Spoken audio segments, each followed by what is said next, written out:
یا بنی اسرائیل انی رسول اللہ الیکم، ان کی رسالت کا دائرہ، زمانہ، جغرافیہ، علاقہ تعین کر دیا، اور پھر عیسیٰ علیہ السلام سے میثاق بھی لیا اور انبیاء سے بھی لیا۔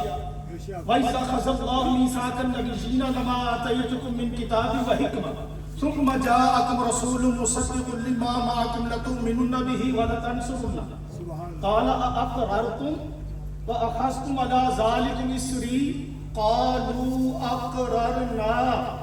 اس قالوا میں عیسیٰ علیہ السلام بھی شامل، توجہ کیجئے گا، میں گفتگو کنکلوڈ کر رہا ہوں۔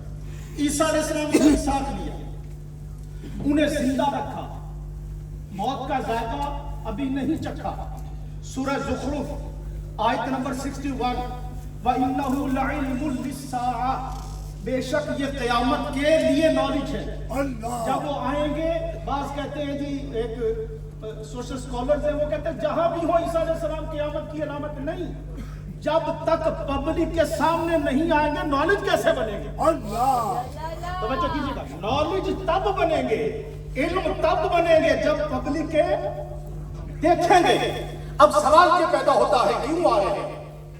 بخاری شریف، مسلم شریف حدیث پاک، والذی نفسی بیدہ یوشکنا، اور ایک جگہ کا ینزلنا عیسیٰ ابن مریم، اے امت مجھے اللہ کی قسم، عیسیٰ ابن مریم تم میں ضرور نازل ہوں گے۔ مولا آخری نبی ان کو بنائے، عیسیٰ علیہ السلام کو موت کا ذائقہ نہیں چکھنے دیا، امام، مقسط، عادل، حاکم بنا کر زمین پر حضور کا خلیفہ بنا کر بھیجا۔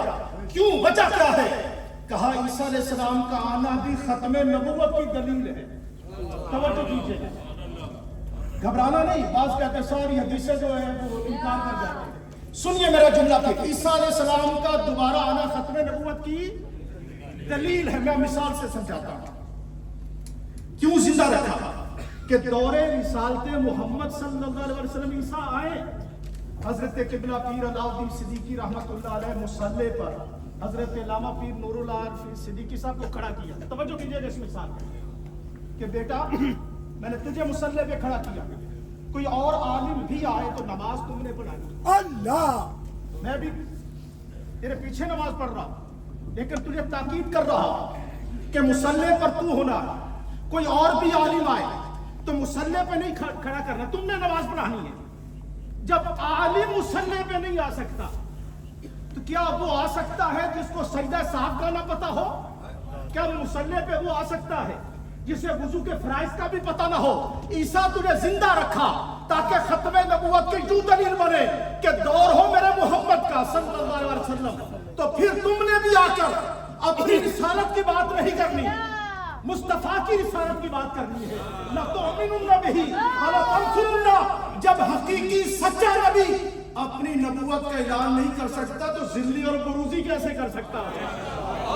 نعرہ تکبیر، نعرہ رسالت، شان ابو بکر صدیق۔ بس میرے آخری جملے ہیں، جب سچا عیسیٰ نبی اللہ نبی ہو کر یا ایھا الناس انی رسول اللہ الیکم جمیعا، سورہ سبا آیت نمبر 28، وما ارسلناک الا کافۃ للناس بشیرا ونذیرا۔ جب دور میرے محمد کا ہو صلی اللہ علیہ وسلم، عیسیٰ کو نے بھی اپنی نبوت کی بات نہیں کرنی، بات ذات محمد کی نبوت کی کرنی ہے۔ تو جب سچا نبی اعلان نہیں کر سکتا، جو ہو ہی ذلی، جو ہو ہی بروزی، جو ہو ہی ناقص، جو ہو ہی غیر حقیقی، تو امت مسلمہ اس کو کیسے کرنے دے سکتی ہے؟ میں ایک منٹ لوں گا چودھری صاحب، ہم چونکہ ختم نبوت سے اب ڈرایا جا رہا، توجہ کیجیے گا، میں برطانیہ کی دھرتی پر آف قوم، یہاں کی اتھارٹی، میں ایز اے برطانوی شہری، ایک ادنا مسلم اپنا بیانیہ دے رہا ہوں کہ ہم برطانوی مسلمان، قبلہ پیر صاحب، ہم برطانوی مسلمان مذہبی آزادی پر مکمل یقین رکھتے ہیں، ہمارے سیاسی رہنما بھی موجود ہیں۔ ہم برطانوی مسلمان دیگر مذاہب کے ساتھ مشترکہ مثلاً انسانیت کی خدمت، دنیا میں امن و سلامتی، انسانی حقوق کی بحالی، ظلم و بربریت کے خلاف مشترکہ جدوجہد اور ملک برطانیہ کی تعمیر و ترقی اور ملکی سلامتی میں مکمل یقین رکھتے ہیں۔ عقیدہ ختم نبوت کا تعلق انتہا پسندی کے ساتھ نہیں، جیسے عقیدہ توحید ہے ویسے ہی عقیدہ ختم نبوت ہے۔ جس طرح اللہ کو ایک مانے بغیر کوئی مسلمان نہیں کہلا سکتا، اسی طرح نبی پاک صلی اللہ علیہ وسلم کو آخری نبی مانے بغیر مسلمان نہیں کہلا سکتا۔ اب ہمارا مسئلہ کیا ہے؟ برطانیہ ہمیں مکمل آزادی دیتا ہے کہ ہم اپنے عقیدہ ختم نبوت کو بیان کریں۔